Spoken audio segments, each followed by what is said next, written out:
महोदय, अभी कल से जब से शुरू हुआ रात को 12 बजे तक जो चला, जिस प्रकार से अभी अखिलेश जी बोल रहे थे, और कल जब शुरुआत हुई तो नेता प्रतिपक्ष राहुल गांधी जी ने जिस प्रकार की बातें की, आज जब अखिलेश जी ने एक शेर व शायरी से और गज़ल की पंक्तियों से शुरुआत की, तो मैं भी ये बता दूं कि अखिलेश जी, जरा सा कुदरत ने क्या नवाजा, जरा सा कुदरत ने क्या नवाजा, आके बैठे हो फलसफे में, तुम्हारा लहजा बता रहा है तुम्हारी दौलत नई नई है।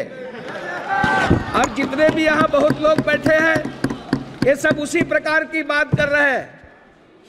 आदरणीय अध्यक्ष महोदय, मैं बताना चाहूँगा, माननीय नेता प्रतिपक्ष कल राहुल गांधी जी बार बार भगवान शंकर का फोटो दिखा रहे थे। वो भगवान भोलेनाथ है, भगवान शंकर है, ये आपकी फितरत में है। आपने छत्तीसगढ़ में, मैं नाम नहीं लूंगा, आपके पूर्व मुख्यमंत्री का जो निपटा दिए छत्तीसगढ़ को, और वो आकर के लोकसभा में भी निपट गए। वो महादेव जी के नाम से सट्टा चला रहे थे, जिसे छत्तीसगढ़ की जनता ने निपटा दिया। आपको ध्यान होगा, 6000 करोड़ से ऊपर का सट्टा, जिसका संचालन आपके पूर्व मुख्यमंत्री ने किया।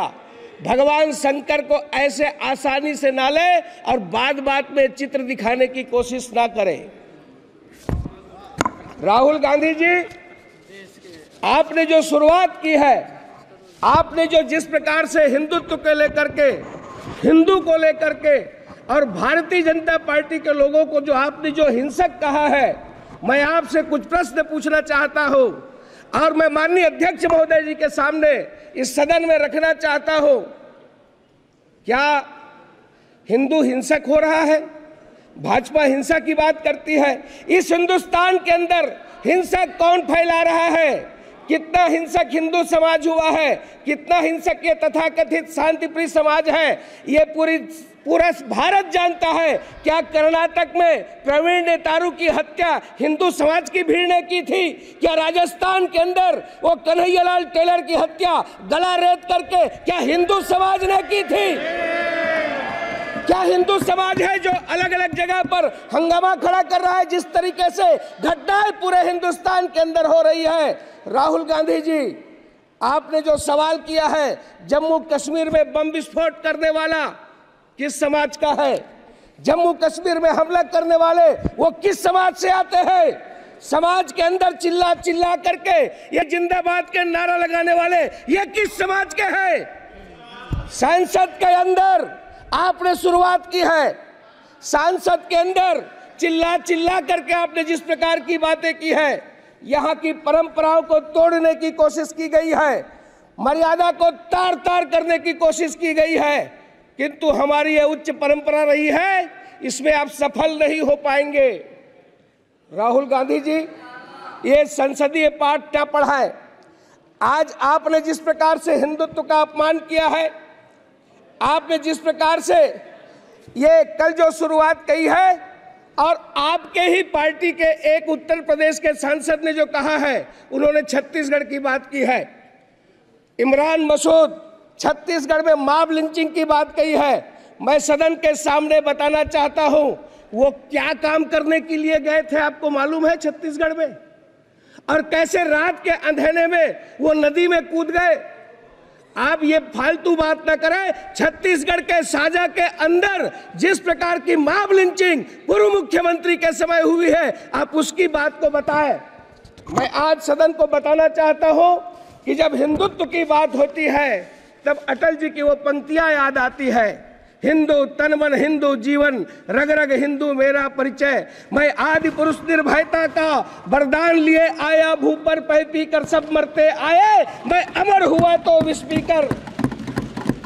मुझको मानव में भेद नहीं, मेरा अंतर स्थल है विशाल, जग के ठुकराए लोगों को लो मेरे घर का खुला द्वार, अपना सब कुछ हूँ लुटा चुका, फिर भी अक्षय है धनागार, मेरा हीरा पाकर ज्योतित परकियों का वह राज मुकुट, यदि इन चरणों पर झुक जाए कल वह किरीट तो क्या विस्मय, हिंदू तन मन हिंदू जीवन, रग रग हिंदू मेरा परिचय, यानी ये हिंदू हिंदुस्तान का परिचय है। होकर स्वतंत्र कब चाहा है, होकर स्वतंत्र कब चाहा है, मैंने कर लूं जग को गुलाम, मैंने तो सदा सिखाया है करना निज के मन को गुलाम। गोपाल राम के नामों पर मैंने कब अत्याचार किया, कब दुनिया को हिंदू करने घर घर नरसंहार किया। भूभाग नहीं सत सत मानव की हृदय जीतने का निश्चय, हिंदू तन मन हिंदू जीवन, रग रग हिंदू मेरा परिचय। ये हिंदुत्व है। और आपने हिंदू को, हिंदू समाज को, हिंदुस्तान को आपने बदनाम करने की कोशिश किया है। आदरणीय अध्यक्ष महोदय, पिछले 10 साल में माननीय नरेंद्र मोदी जी, माननीय प्रधानमंत्री जी ने वो काम किए हैं। ये यदि मैं ये कहूं कि मोदी जी है तभी वो मुमकिन है, और वो काम की शुरुआत नहीं बल्कि डिलीवरी हुई है, जिन्हें पूरा करना ही असंभव लगता था। मोदी जी हैं तभी वो गुंजाइश भी अभी भी बनी है। कश्मीर में मोदी जी ने असंभव को संभव कर दिया। ये वो काम है। चीन को भी पीछे छोड़ दिया, दुनिया का 8वां अजूबा कहा जा रहा है। ऐसा काम बड़े पड़ोसी देश भी कहीं मुकाबले में नहीं है। जम्मू कश्मीर में एक ऐसा प्रोजेक्ट बनकर तैयार हो चुका है जिसकी धमक पूरी दुनिया में सुनाई दे रही है। अध्यक्ष महोदय, कश्मीर का वो चिनाब रेलवे ब्रिज, दुनिया का सबसे ऊंचा रेल ब्रिज न बनकर तैयार है बल्कि ट्रेनें दौड़ा कर देखी जा चुकी है, ट्रायल हो चुका है। पहले से नारे लगाते रहे हैं। हम कहते थे कश्मीर से कन्याकुमारी है, किंतु सार्थक करने का काम माननीय नरेंद्र मोदी जी ने किया। दुनिया का सबसे ऊंचा चिनाब रेलवे ब्रिज, USBRL यानी उधमपुर श्रीनगर बारामूला रेल लाइन, ये प्रोजेक्ट जिसके निर्माण पर पूरी दुनिया की निगाह थी, माननीय मोदी जी ने पूरा किया। भारत ने कर दिखाया है। पूरी दुनिया भारत की लोहा मान रही है। अध्यक्ष महोदय, नदी की सतह से स्कूल की ऊंचाई 359 मीटर है। पुल एफिल टावर से भी 35 मीटर ऊंचा है। जहां लोग फोटो खिंचाने जाते और बड़ा नाम लेते हैं, उससे भी 35 मीटर ऊंचा है। हमारे देश के कुतुब मीनार से ये 5 गुना है। माननीय अध्यक्ष महोदय, मोदी जी ने हर मुश्किल को संभव किया है। ठीक वैसे ही जैसे कोरोना काल में, महामारी में, अंतर्राष्ट्रीय बीमारी पर पूरी दुनिया, जी मैं बस 2 मिनट में खत्म करता हूँ, त्राही त्राही मची थी। विदेश के लोग कहते थे कि भारत में इतनी बड़ी आबादी है, क्या होगा। किंतु इस कोरोना के तूफान से भी राष्ट्र की कश्ती को सुरक्षित बाहर निकालने का काम यदि किसी ने किया तो वह है इस देश के प्रधानमंत्री नरेंद्र मोदी जी।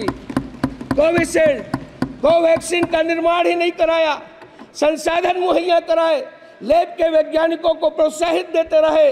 देश में 300 करोड़ से अधिक डोज लोगों को वैक्सीन मुहैया कराया।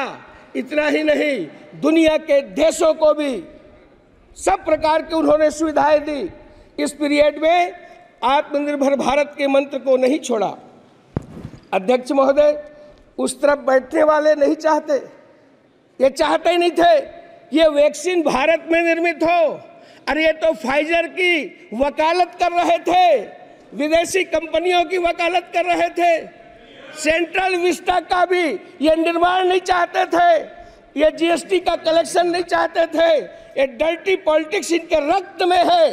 माननीय प्रधानमंत्री जी हार नहीं मानने वालों में से हैं। उन्होंने गतिरोधों को दूर किया।